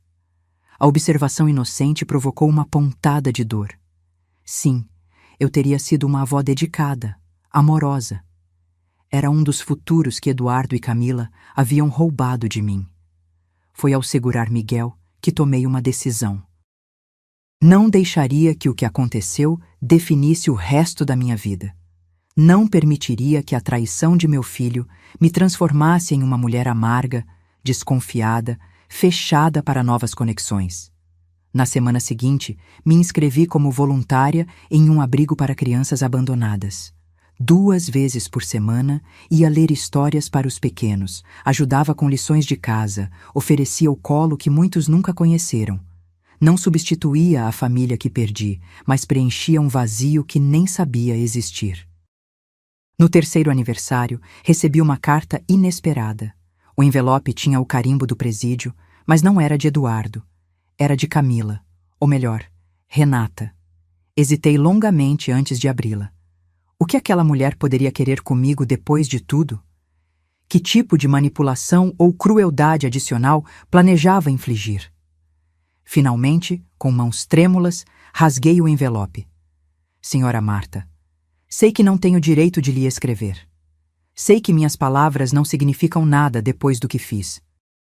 Ainda assim, sinto que preciso fazê-lo, não por mim, mas talvez por você. Estou morrendo. Câncer terminal, diagnosticado há 3 meses. Os médicos dizem que tenho no máximo 6 meses de vida. Não busco simpatia. Sei que não a mereço. Busco apenas a oportunidade de dizer a verdade antes que seja tarde demais. Eduardo não foi apenas uma vítima manipulada, como ele afirma, mas também não foi o instigador. Nós nos encontramos em um momento em que ambos estávamos procurando algo. Ele, uma saída rápida para obter o que considerava merecer. Eu, uma nova vítima após o fracasso com meu último alvo. Reconhecemos algo um no outro quase imediatamente. Uma escuridão compartilhada, um vazio que nada preenchia. Foi uma parceria desde o início, ele com seu conhecimento sobre você e sua vida, eu com minha experiência em acidentes e doenças súbitas. Não estou tentando diminuir minha culpa ou aumentar a dele. Apenas quero que você saiba que não foi tudo uma manipulação. Seu filho fez escolhas. Escolhas terríveis, imperdoáveis, mas suas próprias escolhas. O dinheiro que ele desviou de suas contas não foi apenas para nosso plano. Eduardo tinha vícios que você desconhecia, apostas principalmente, dívidas consideráveis com pessoas perigosas. Parte da urgência em obter sua herança vinha desses credores que ameaçavam sua vida. Novamente, não é uma desculpa. Apenas uma explicação que talvez ajude você a compreender o incompreensível. Não peço perdão. Sei que não o mereço. Nem de você, nem de Deus, se é que ele existe. Sinto muito pelo que fiz com você, com sua família e com todas as outras vítimas que deixei pelo caminho. Palavras vazias, eu sei, mas são tudo o que tenho para oferecer agora. Renata lia a carta 3 vezes, tentando processar suas implicações. Eduardo tinha problemas com apostas? Dívidas com pessoas perigosas? Era possível que eu conhecesse tão pouco meu próprio filho? Parte de mim queria rejeitar tudo como mais uma manipulação de uma mulher que havia feito da mentira uma forma de arte. Mas outra parte, aquela que ainda tentava desesperadamente entender como chegamos àquele ponto, queria acreditar que havia alguma explicação além da simples maldade ou ganância. Mostrei a carta ao doutor Paulo, que prometeu verificar a veracidade das afirmações sobre a saúde de Renata e as supostas dívidas de Eduardo. Uma semana depois, ele confirmou. Renata realmente estava com câncer terminal, já em estágio avançado.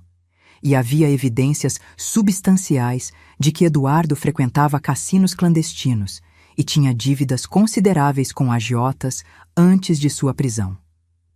Isso muda algo para você, Dona Marta? Perguntou o advogado gentilmente. Refleti longamente antes de responder. Não justifica o que fizeram. Nada poderia justificar, mas ajuda a entender.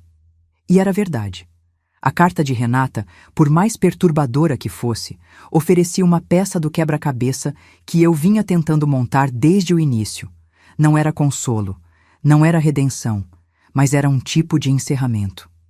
Naquele mesmo mês, recebi outro comunicado inesperado. Um pedido formal de Eduardo para uma visita. Após 3 anos de silêncio, ele queria me ver. Consultei minha terapeuta, a doutora Helena, com quem vinha trabalhando desde o início dessa jornada. O que você quer fazer, Marta? Ela perguntou, em vez de oferecer uma resposta direta. Não sei, confessei. Parte de mim quer nunca mais vê-lo. Outra parte ainda quer entender, ainda espera encontrar algum traço do filho que conheci. Qualquer decisão que você tomar será válida, ela assegurou. Não há certo ou errado aqui. Apenas o que você sente que pode suportar neste momento. Após dias de reflexão, decidi aceitar o pedido. Não por Eduardo, mas por mim mesma, para poder olhar nos olhos do homem que quase me matou e mostrar que havia sobrevivido não apenas fisicamente, mas espiritualmente, que sua traição não me destruiu. A sala de visitas estava mais cheia que da última vez. Eduardo já me esperava quando entrei, sentado rigidamente na cadeira de metal. Parecia mais velho, mais magro, mas estranhamente mais calmo que antes. Havia uma quietude nele que não reconheci. Mãe, ele disse simplesmente quando me sentei à sua frente. Eduardo, respondi, surpresa com a firmeza da minha própria voz. Obrigado por vir. Não tinha certeza se você aceitaria. Eu também não tinha. Ele assentiu, aceitando minha honestidade. Imagino que não haja muito a dizer. Nenhuma palavra pode mudar o que aconteceu. Então por que pediu para me ver? Ele respirou fundo, como se reunindo coragem. Recebi sua carta de Natal, todos os anos. Era verdade. Apesar de tudo, eu enviava um cartão simples no Natal. Sem mensagens elaboradas, apenas de sua mãe, Marta, escrito à mão. Um gesto mínimo de reconhecimento que eu mesma não entendia completamente. Nunca respondi, continuou ele. Não sabia o que dizer. Ainda não sei. Não espero nada de você, Eduardo. Eu sei, e talvez seja isso que torna tudo ainda mais difícil. Ele olhou para suas mãos algemadas. Você tem todo o direito de me odiar, de me esquecer. Mas em vez disso, envia cartões. Por quê? A pergunta me pegou desprevenida. Por que, de fato, eu mantinha esse mínimo contato com o homem que planejara minha morte? Porque você ainda é meu filho, respondi finalmente. Não o filho que pensei ter criado, não o homem que pensei conhecer, mas ainda sangue do meu sangue. Mesmo depois de tudo? Mesmo depois de tudo. As palavras saíram mais facilmente do que esperava. Não significa que te perdoo. Não significa que confie em você. Significa apenas que não posso apagar 38 anos de vida compartilhada, mesmo querendo. Eduardo baixou a cabeça, e por um momento pensei ver lágrimas em seus olhos. Mas quando olhou para mim novamente, seu rosto estava composto. Estou mudando, mãe. Não digo isso esperando perdão ou para impressionar o Conselho de Liberdade Condicional. Digo porque é verdade. A terapia, o tempo aqui, me fizeram ver coisas que nunca enxerguei antes. Assenti sem comentar. Quantas vezes havia ouvido histórias de prisioneiros transformados apenas para reincidirem ao deixar a prisão? Como se lesse meus pensamentos, Eduardo continuou. Sei que palavras não significam nada. Ações são o que importa. E minhas ações destruíram nossa família, quase tiraram sua vida. Por que, Eduardo? A pergunta escapou antes que pudesse contê-la. Depois de tudo que passamos juntos, depois de tudo que fiz por você, como pôde planejar me matar por dinheiro? Ele não desviou o olhar. A resposta fácil seria culpar Camila, ou as dívidas de jogo, ou uma infância difícil que não tive. Mas a verdade é mais simples e mais difícil. Eu escolhi. Escolhi a ganância em vez do amor. Escolhi o caminho fácil em vez do certo. Escolhi me tornar um monstro. Sua honestidade crua me surpreendeu. Não havia autocomiseração em suas palavras, nenhuma tentativa de manipulação emocional. Soube sobre Camila? Perguntei. Sobre o câncer? Ele assentiu. Recebi uma carta semelhante à sua, imagino, sobre como fomos parceiros iguais no crime. E é verdade? Sim, não fui manipulado, pelo menos não mais do que quis ser. Vi em Camila uma oportunidade, assim como ela viu em mim. Passamos a próxima hora conversando, realmente conversando, talvez pela primeira vez em anos. Eduardo falou sobre sua luta contra o vício em apostas, que havia começado ainda na faculdade. Sobre como a dívida crescera até se tornar uma montanha sufocante. Sobre como conhecer a Camila em um cassino clandestino, não em uma festa com amigos, como haviam me contado. Falou também sobre a terapia na prisão, o grupo de narcóticos anônimos, o trabalho voluntário na biblioteca do presídio. Pequenos passos, longe de serem redenção, mas um caminho diferente do que havia seguido antes. Quando o tempo da visita acabou, levantei-me para sair. Eduardo fez o mesmo, as algemas tilintando levemente. Posso perguntar uma coisa? Disse ele hesitantemente. Sim? Você acha que um dia... Não agora, talvez nem nos próximos anos, mas algum dia Você poderia me perdoar? A pergunta pairou entre nós, pesada com implicações. Olhei para o homem à minha frente. Não mais o filho idealizado das minhas memórias, nem o monstro calculista do julgamento, mas alguém entre esses extremos. Alguém lutando para entender suas próprias escolhas terríveis, assim como eu. Não sei, Eduardo, respondi honestamente. O perdão não é algo que se possa forçar ou prometer. Se vier, virá no seu próprio tempo. Ele aceitou minha resposta com um aceno. Obrigado pela visita, mãe. Significa mais do que posso expressar. Saí da prisão naquele dia com sentimentos contraditórios. Não havia obtido todas as respostas que buscava. Talvez nunca obtivesse. Mas havia uma sensação de que algo havia mudado, não entre Eduardo e eu, mas dentro de mim. A raiva que havia carregado por tanto tempo, o senso de traição que me consumira, começavam a se transformar em algo diferente. Não aceitação, nem perdão, mas talvez compreensão. A compreensão de que seres humanos são profundamente falhos, capazes tanto de amor extraordinário quanto de crueldade inimaginável. Às vezes a mesma pessoa, às vezes no mesmo dia. Meses depois, recebi a notícia de que Renata havia falecido na prisão, sozinha, em um leito da enfermaria. Não senti alegria nem tristeza, apenas uma estranha sensação de encerramento para um capítulo particularmente sombrio dessa história. Continuei meu trabalho voluntário com as crianças do abrigo, expandindo para outros projetos comunitários. Encontrei propósito em ajudar outras vítimas de crimes a reconstruir suas vidas, oferecendo o tipo de apoio que havia sido tão crucial para minha própria recuperação. Certo dia, enquanto participava de um grupo de apoio, uma senhora mais velha que eu, talvez na casa dos 80 anos, compartilhou sua história. Seu filho havia roubado suas economias, deixando-a quase na miséria. Quando ela o confrontou, ele a empurrou, causando uma queda que resultou em um quadril quebrado. "Como você consegue continuar?" perguntou alguém. "Como não se deixa consumir pelo ódio?" A resposta dela ficou gravada em minha memória. "O ódio é um fardo pesado demais para carregar na minha idade", disse ela simplesmente. "Não perdoei meu filho pelo que ele fez. Isso seria negar a gravidade de suas ações. Mas também não deixo que o que ele fez determine quem sou. Escolho viver com compaixão, não por ele, mas por mim mesma." Suas palavras tocaram algo profundo em mim. Talvez esse fosse o segredo. Não a busca pelo perdão impossível, mas a recusa em permitir que a traição nos defina. A escolha diária de viver com compaixão, não como uma forma de absolver os outros, mas como um ato de libertação pessoal.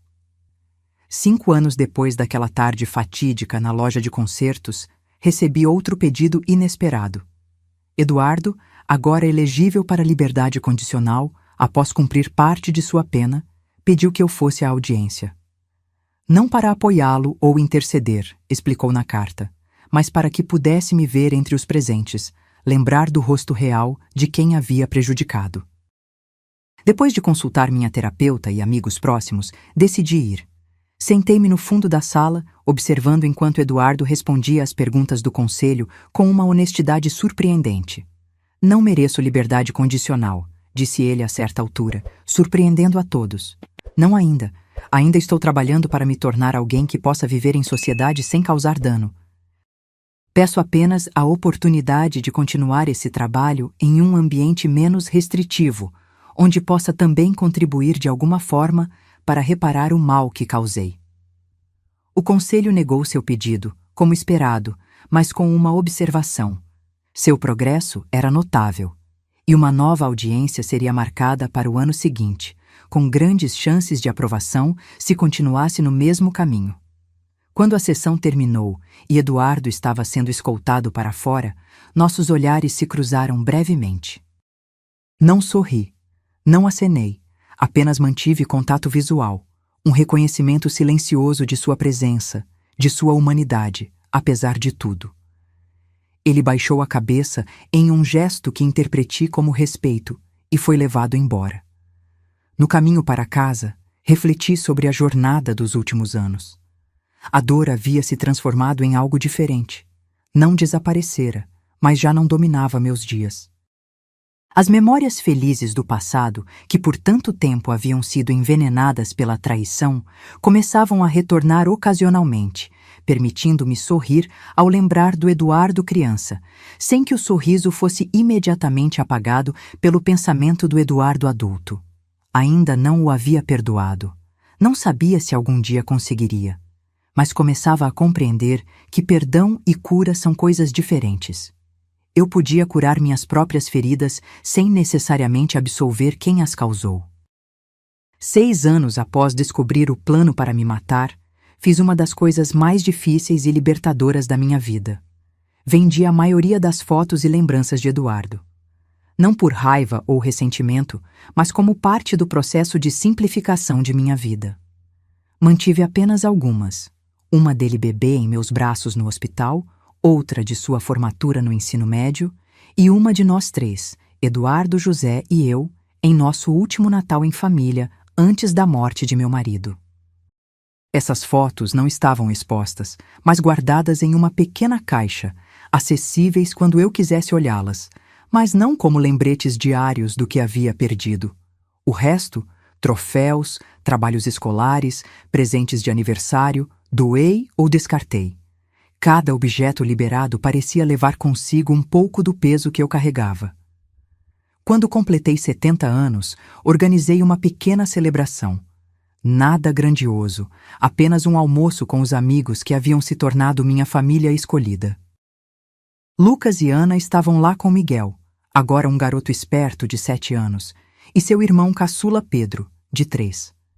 Júlia Cardoso, com quem mantive contato ao longo dos anos, trouxe seu marido. Alguns amigos do grupo de apoio, vizinhos do novo bairro, colegas do trabalho voluntário. No meio da festa, recebi uma entrega, um arranjo modesto de violetas, minhas flores favoritas, com um cartão simples. Feliz aniversário, mãe. Pensando em você hoje e todos os dias. Eduardo. Mostrei o cartão a Lucas, incerta de como me sentir. O que acha? Perguntei. Acho que é um pequeno gesto de alguém que sabe que gestos grandes seriam inapropriados, respondeu ele sensatamente. Você não precisa fazer nada com isso além de reconhecer que existe. E foi o que fiz. Não respondi ao cartão, não mencionei as flores na próxima vez que enviei meu habitual cartão de Natal, mas também não as joguei fora. Coloquei-as em um vaso na cozinha e as observei florescer por semanas, um pequeno lembrete de que a vida continua de maneiras inesperadas. No mesmo ano, recebi outro pedido inesperado. Uma jovem editora havia ouvido minha história durante uma palestra que dei para um grupo de apoio a vítimas e queria que eu escrevesse um livro. Sua experiência poderia ajudar tantas pessoas, argumentou ela, especialmente idosos que são alvo de crimes financeiros cometidos por familiares. Inicialmente recusei. Expor minha vida, minha dor para estranhos parecia insustentável. Mas a ideia persistiu. Se meu sofrimento pudesse prevenir que outros passassem pelo mesmo, não teria sido completamente em vão. Comecei a escrever hesitantemente, algumas páginas por dia. O processo foi terapêutico de maneiras que não havia antecipado. Colocar a experiência em palavras, organizar o caos emocional em parágrafos coerentes, deu-me uma nova perspectiva sobre tudo o que havia acontecido. Trabalhei no manuscrito por quase 1 ano. Quando terminei, intitulei-o simplesmente Laços de Sangue. Não era uma obra literária refinada, mas era honesta, brutalmente honesta às vezes, sobre a complexidade das relações familiares, a vulnerabilidade dos idosos e o longo, tortuoso caminho da cura. O livro foi publicado no meu 71º aniversário. Não esperava muito. Talvez alguns leitores no grupo de apoio, talvez alguns profissionais que trabalhavam com vítimas de crimes. Mas algo sobre a história tocou um nervo exposto na sociedade. Os exemplares começaram a vender, lentamente no início, depois em números surpreendentes. Comecei a receber cartas e e-mails de pessoas compartilhando histórias semelhantes. Filhos que haviam roubado pais idosos. Pais que haviam sido abusados psicologicamente por filhos adultos. avós que haviam sido enganados, manipulados, abandonados. Mas também recebi mensagens de esperança. Famílias que haviam enfrentado traumas semelhantes e encontrado caminhos para a cura, mesmo que imperfeita. Relacionamentos que haviam sido reconstruídos, não como antes, mas de novas formas, com limites mais claros e expectativas mais realistas. O sucesso inesperado do livro me levou a palestras, entrevistas, convites para falar em conferências sobre abuso de idosos e crimes financeiros. Aos 71 anos, encontrei-me com uma nova carreira, um novo propósito, compartilhando minha história não como vítima, mas como sobrevivente. Foi durante uma dessas palestras, em um centro comunitário em São Paulo, que vi um rosto familiar na plateia. Uma mulher de meia idade, com olhos gentis e cabelos grisalhos, observando atentamente enquanto eu falava. Após o evento, ela se aproximou timidamente. Senhora Marta? Não sei se você se lembra de mim. Sou Elisa, ex-esposa do Eduardo. Fiquei momentaneamente sem palavras. Eduardo havia sido casado brevemente antes de Camila, um relacionamento que durou apenas 2 anos e terminou alguns anos antes de ele conhecer a mulher que se tornaria sua cúmplice em crime. Conheci Elisa apenas superficialmente. Eduardo sempre arranjava desculpas para que ela não participasse dos encontros familiares. Claro que me lembro, Elisa. Como você está? Bem, considerando tudo. Ela hesitou. Li seu livro. Foi esclarecedor. Muitas coisas que não fizeram sentido na época do nosso casamento finalmente se encaixaram. Tomamos café após o evento. Elisa contou como Eduardo havia esvaziado suas contas bancárias antes do divórcio, como havia manipulado amigos mútuos para isolá-la, como havia feito com que ela duvidasse de sua própria sanidade quando confrontado com evidências de traições. O padrão já estava lá, comentei. Só não sabíamos reconhecer. Exatamente. E quando soube o que aconteceu com você anos depois? Ela balançou a cabeça. Senti tanta culpa por não ter alertado ninguém, por não ter visto os sinais mais claramente. Não havia como você saber que ele chegaria a esse ponto, assegurei. Eu vivi com ele por décadas e não percebi do que ele era capaz. Conversamos por horas. 2 mulheres unidas por experiências compartilhadas com o mesmo homem, ambas tentando compreender como alguém que amaram poderia causar tanto dano. Você acha que ele pode mudar? Perguntou Elisa, eventualmente. Realmente mudar? Não sei, respondi honestamente. Pessoas podem mudar se realmente quiserem, mas algumas feridas são profundas demais para serem completamente curadas. Alguns padrões difíceis demais de romper. No ano seguinte, ao completar parte significativa de sua pena e demonstrando comportamento exemplar, segundo os relatórios, Eduardo recebeu liberdade condicional. A notícia me chegou através do Dr. Paulo, que ainda mantinha contato com o caso. Ele pediu seu endereço, informou o advogado. Disse que gostaria de visitá-la se você permitir. Deixei claro que essa decisão cabe inteiramente a você. A solicitação me deixou profundamente conflitada. Parte de mim queria manter a distância segura que havia estabelecido. Outra parte, aquela que ainda lutava para compreender como meu filho havia se tornado o homem que era, sentia curiosidade sobre quem ele seria após 7 anos de prisão. Preciso de tempo para pensar, respondi. Consultei minha terapeuta, amigos próximos, até mesmo Elisa, com quem mantive contato após nosso encontro. As opiniões eram divididas. Alguns achavam que eu devia recusar. Ele já causou dano suficiente, argumentavam. Outros sugeriam que um encontro controlado em local público poderia oferecer encerramento. Após semanas de reflexão, tomei minha decisão. Não o receberia em casa. Esse espaço seguro que havia construído cuidadosamente era meu santuário. Mas concordei em encontrá-lo em um café tranquilo perto do parque onde caminhava todas as manhãs. No dia marcado, cheguei cedo, escolhendo uma mesa nos fundos com visão clara da entrada. Lucas insistiu em ficar por perto, sentando-se discretamente em outra mesa, fingindo ler um jornal. Quando Eduardo entrou, quase não o reconheci. 7 anos de prisão haviam deixado marcas visíveis. Os cabelos, antes castanhos escuros como os do pai, estavam quase completamente grisalhos. Linhas profundas marcavam seu rosto ao redor dos olhos e boca. Caminhava com uma rigidez que não possuía antes. Nossos olhos se encontraram e ele parou momentaneamente, como se reunindo coragem, antes de se aproximar da minha mesa. Mãe, disse simplesmente. Eduardo, respondi. Sente-se. Ele obedeceu, colocando cuidadosamente uma pequena sacola de papel na mesa. Trouxe algo para você. Não é muito, mas... Ele empurrou a sacola em minha direção. Dentro havia um livro feito à mão, com capa de couro simples. Abri-o cautelosamente. Era um álbum de fotos, não de fotografias reais, mas de desenhos. Desenhos surpreendentemente bons de momentos de nossa vida familiar. Eduardo bebê nos braços de José. Eu lendo para ele, criança. Nosso piquenique no parque quando ele tinha 10 anos. O dia de sua formatura.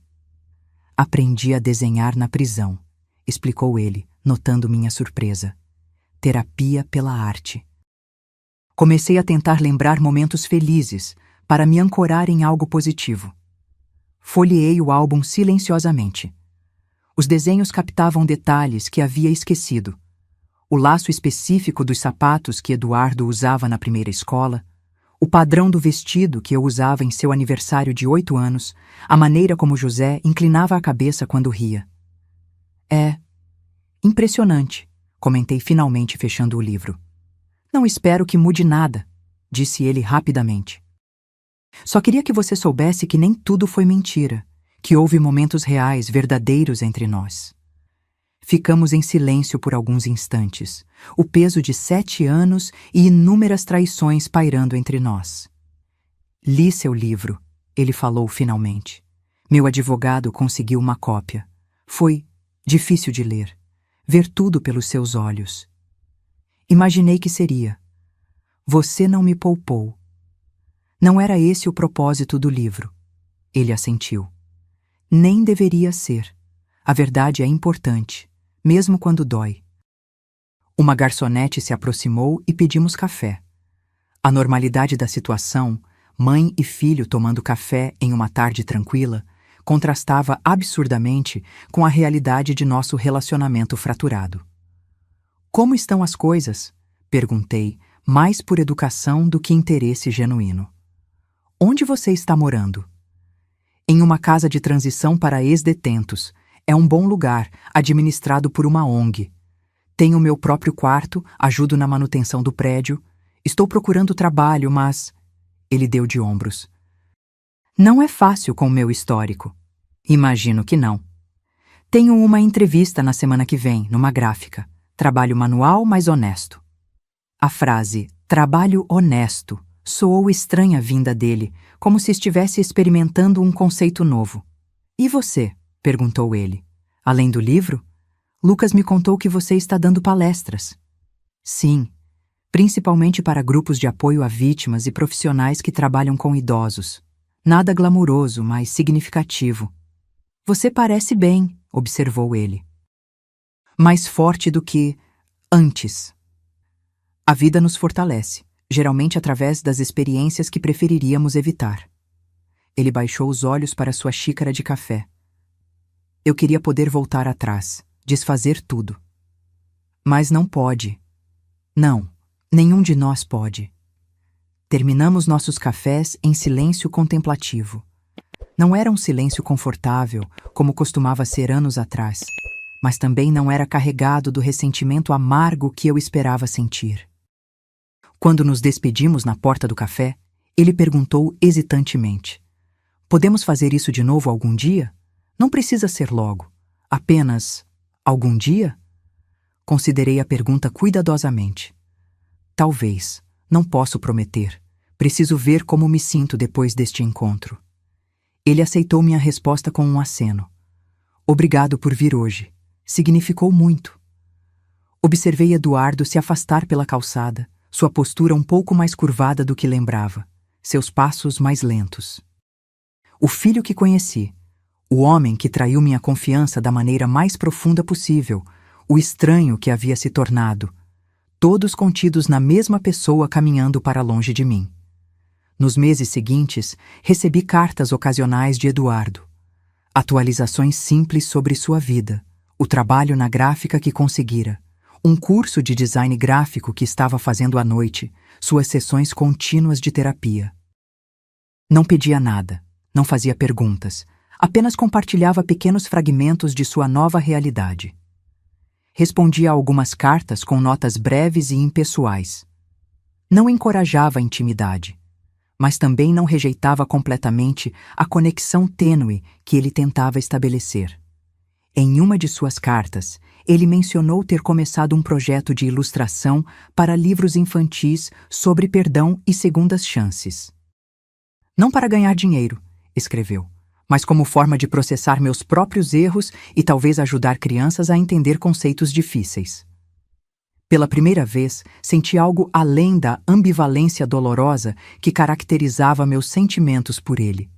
Não era orgulho, essa emoção paterna havia sido irrevogavelmente danificada. Era mais como uma espécie de reconhecimento cauteloso de que talvez, apenas talvez, houvesse algo de valor a ser recuperado das cinzas de nossa relação. Quando meu 73º aniversário chegou, recebi um pacote pelo correio. Era um livro infantil belamente ilustrado, intitulado A Árvore Quebrada. Contava a história de um raio que atinge uma árvore majestosa, dividindo-a ao meio. A árvore, que antes abrigava tantos animais e oferecia sombra aos viajantes, agora estava danificada, aparentemente além do reparo. Mas lentamente, com o tempo, algo inesperado acontece. Da fenda profunda, novos brotos começam a surgir.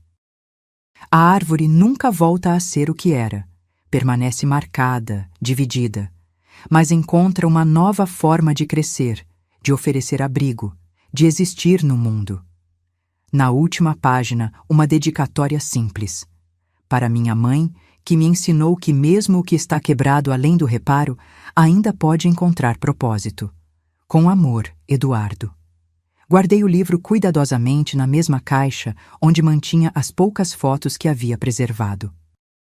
Não estava pronta para exibi-lo, para incorporá-lo à minha vida diária, mas também não podia descartá-lo. Uma semana depois, mandei um cartão para Eduardo. Não mencionei o livro diretamente, mas escrevi: algumas árvores são mais resilientes do que parecem à primeira vista. Obrigada pelo pensamento. Marta. Era o mais próximo que conseguia chegar de um reconhecimento, de uma aceitação do que ele estava tentando fazer, sem comprometer a integridade da minha própria jornada de cura. No Natal daquele ano, aceitei seu convite para um almoço em um restaurante familiar. Foi um encontro breve, desconfortável em muitos momentos, mas também pontuado por lampejos inesperados de conexão genuína. Conversamos sobre livros, sobre seu trabalho, sobre minhas palestras, tópicos seguros, distantes do abismo que ainda existia entre nós. Nos anos seguintes, estabelecemos uma rotina cautelosa. Encontros ocasionais em locais públicos, cartões em datas especiais. Ligações telefônicas curtas e infrequentes. Nunca mencionávamos diretamente o passado, o crime, a traição. Era um acordo tácito, não para esquecer, mas para permitir que algo diferente, algo novo, tivesse espaço para existir ao lado da dor. Não era perdão, não completamente. Não era reconciliação no sentido tradicional. Era algo mais complexo, mais nuançado, um reconhecimento mútuo de que, embora algumas pontes não possam ser reconstruídas depois de queimadas, novos caminhos, diferentes e imperfeitos, podem eventualmente emergir. Quando completei 75 anos, 10 anos após aquela tarde fatídica, quando levei o celular de Camila para consertar, olhei para trás e vi não apenas a tragédia que havia definido um capítulo da minha vida, mas toda a jornada que se seguiu. Vi a mulher que encontrei dentro de mim, mais forte, mais sábia, mais compassiva do que imaginava ser. Vi as vidas que havia tocado através do meu livro e palestras. Vi os relacionamentos genuínos que havia cultivado, a família escolhida que havia construído ao meu redor. E vi também meu filho, não como o menino inocente das minhas memórias antigas, nem como o monstro calculista dos meus pesadelos, mas como um ser humano profundamente falho, tentando encontrar seu próprio caminho de volta da escuridão que havia criado. Não sei o que o futuro reserva para nós. Não sei se algum dia sentarei confortavelmente na presença de Eduardo, se algum dia confiarei nele completamente, se algum dia sentirei por ele o amor incondicional que uma vez foi tão natural quanto respirar. Mas aprendi que não precisamos ter todas as respostas, que a vida raramente oferece finais limpos e satisfatórios, que a cura não é um destino, mas uma jornada contínua, com avanços e recuos, alegrias inesperadas e dores renovadas. E talvez isso seja suficiente. Talvez essa aceitação da imperfeição, essa disposição de permanecer na ambiguidade, seja a maior lição que aprendi nesses 10 anos, desde que um jovem técnico olhou nos meus olhos e disse: cancele seus cartões e fuja imediatamente. Fugi, sim. Mas também, eventualmente, encontrei coragem para ficar, para enfrentar o inimaginável, para reconstruir, não o que havia perdido, mas algo inteiramente novo a partir dos fragmentos. E nessa reconstrução, essa reinvenção, encontrei não apenas sobrevivência, mas uma espécie de triunfo silencioso. O triunfo de continuar, de crescer, de descobrir que mesmo após a traição mais profunda, a vida ainda pode oferecer momentos de beleza, conexão e significado. Não é o final que teria escolhido. Não é a história que imaginei viver, mas é minha história, com todas as suas cicatrizes, contradições e complexidades. E aprendi, finalmente, a abraçá-la por completo. Agora, se você gostou dessa história, clica em se inscrever e me diz nos comentários qual parte te deixou de queixo caído. E não esqueça de se tornar membro para ter acesso a vídeos exclusivos que não posto aqui. Te espero lá.